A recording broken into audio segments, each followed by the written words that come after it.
Straight, we're gonna walk right there. That's where we gotta go. We're doing that. We're gonna do that. You excited? Yes, I am. Welcome to India, Isabel. So good to have you. I'm happy to be here. There are signals on all the corners, and this is one of the. This is not four-way. This is five-way. Five-way. And if you add a person like me, I make my own way. So it's like six-way.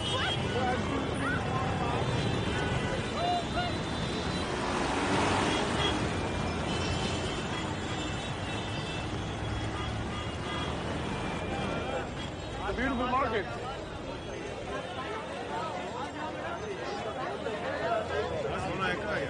चश्मे कितने के लिए है?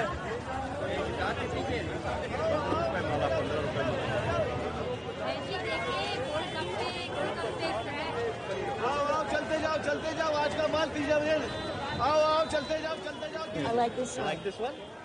भैया इसका कितना? भैया 300 का है। 150 मैं गिफ्ट दे रहा हूँ इनको। टूरिस्ट वाला दाम मत लगाइए आप, फिर नहीं लेंगे। आप कितने पीस ले रहे हो? 100। एक पीस में थोड़ी पैसे कम होते हैं। सही है, 5 पीस ले लो। 100 सही है, हमेशा देता हूँ मैं, हमेशा लेता हूँ। For my cousin. Oh, that looks gorgeous.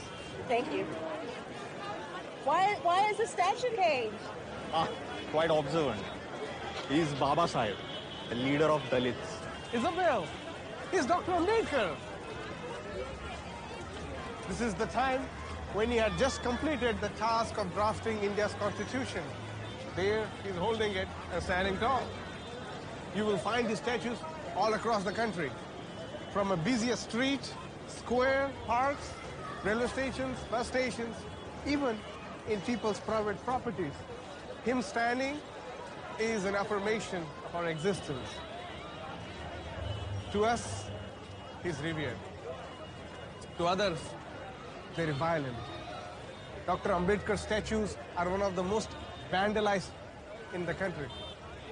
The cage is to keep the vandals away.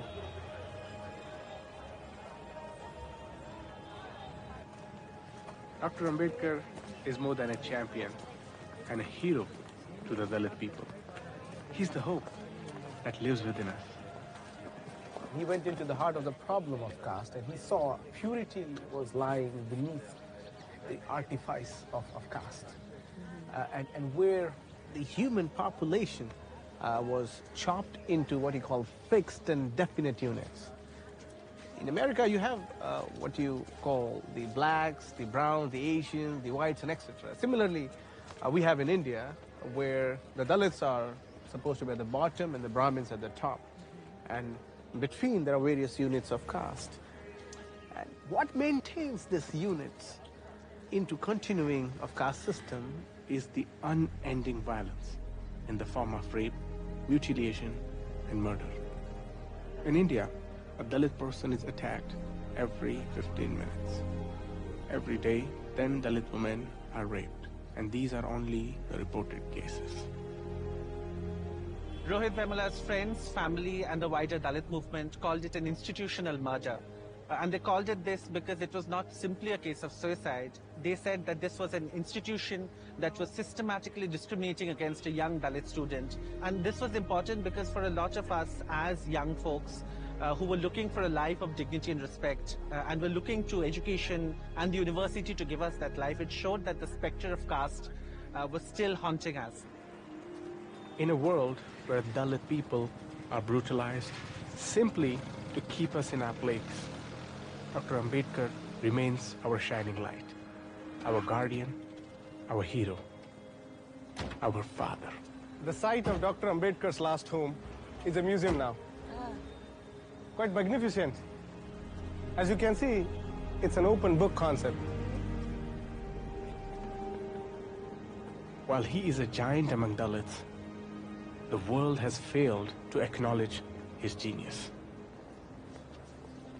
Dr. Ambedkar was separated from the kids of high caste so as not to pollute them.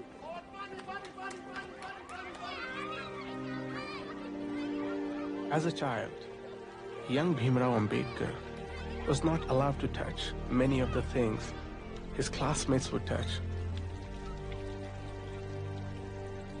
He was not even allowed to touch water at the school. This is because he was considered an untouchable. That was the term used for Dalits at the time. Young Ambedkar was not allowed to touch or sit at a desk during class.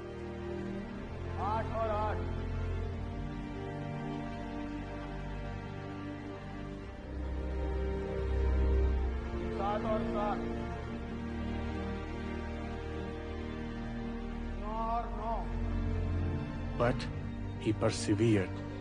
He continued to study and break barriers. Dr. Ambedkar earned 2 PhDs, one at Columbia University and the other at the London School of Economics. After obtaining his PhDs and passing the bar, Dr. Ambedkar returned to India as a heralded scholar. We have been carrying on with untouchability for the last 2,000 years. Nobody has bothered about it. You see? Yes, there are some disabilities which are very harmful. For instance, people can't take water, people can't have land, you see, to cultivate and earn their livelihood. There is an insistence on conflating caste with race.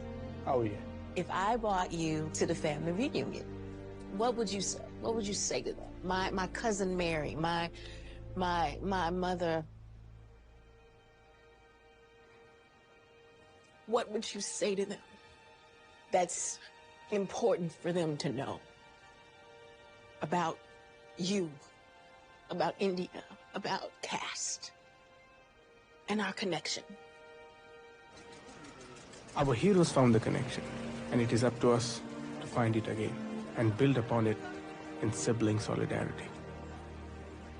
When Bhimrao Ambedkar was a young Indian graduate student, he found himself in New York City, Harlem, to be exact. He saw kindred spirits among black people in America, both in the oppression they faced and in their survival. He immediately recognized the similarities between how African Americans were treated and the treatment of Dalits. Asha, you've been doing some work on this one, right? Yes. My thesis centered on Dr. King's visit to India. He saw many of these things firsthand while he and his wife toured the country. I found the way in which he wrote about India to be fascinating as someone afflicted by caste in their own country. I used his essay in the magazine of United States as the core of my research. Do you know Ebony magazine? Yes.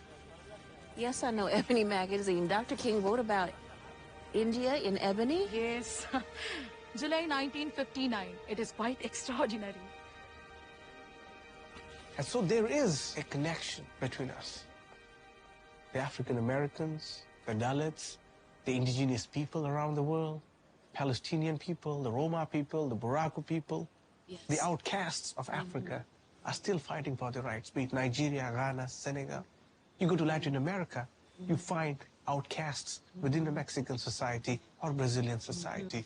And if we think about our histories through the vulnerability of love, the symbols of hate and diets of violence will be replaced by compassion, care, and solidarity.